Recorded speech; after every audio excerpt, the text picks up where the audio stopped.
आज आपण आयुष्याचा बाजार आणि त्याच्यावरती कविता मित्रांनो बघणार आहे। तर तुम्हाला कविता आणि माहिती कशा प्रकारे आवडते सांगायला विसरू नका। आपलं आयुष्य देवाने आपल्या जन्मदात्याने दिलेलं असतं। त्याच्या चांगल्या वाईट कर्माचे वरदान असे म्हणणे योग्य ठरेल मित्रांनो।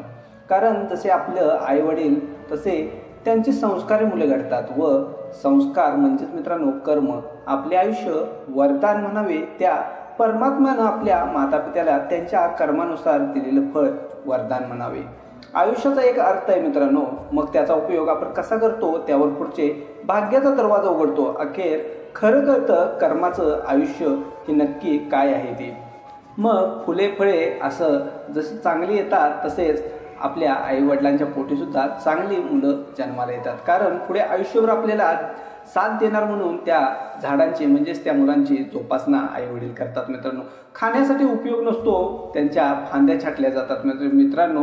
आपण आयुष्यात कितीही मोठं झालो तरी आई वडिलांना आपल्या खूप लहानसा असतो, म्हणजे एक लहान छोटंसं बाळ असतं तशाच प्रकारे हे उदाहरण होतं मित्रांनो।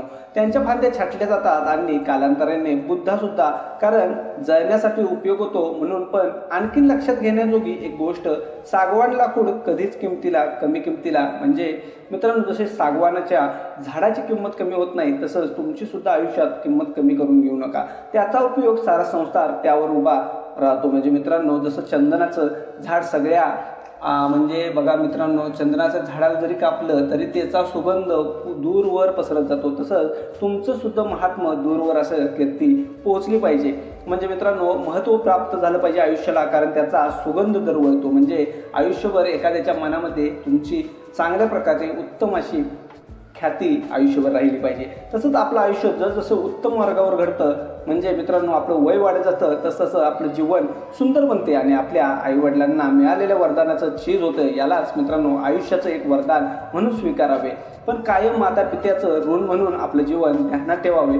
कुणाला पटो किंवा न पटो पण आपण आपल्या संस्काररूपी जीवनातच जीवन जगावं। तर मित्रांनो पुढील कविता आहे जीवनाचा बाजार। कविता कशा प्रकारे आवडते सांगायला विसरू नका। आज अंगणात देह बाजाराचा एक वेगळाच परिपाठ होता। जगण्यासाठी संघर्षाचा मार्ग तुम्हापेक्षा वेगळा होता। जगण्यासाठी संघर्षाचा मार्ग तुम्हापेक्षा वेगळा होता। लंगड्या विचाराआड लपून एकीकडे वासनेचा हाव होता, दुसरीकडे मात्र तोंड दडवलेला सज्जनपणी भिकार आव होता। दगडाच्या देवाला पुजणाऱ्या देह व्यापार का वाटत होता। अरे माणसासारखी माणसंसती तरीही वागणुकीत भेद होता।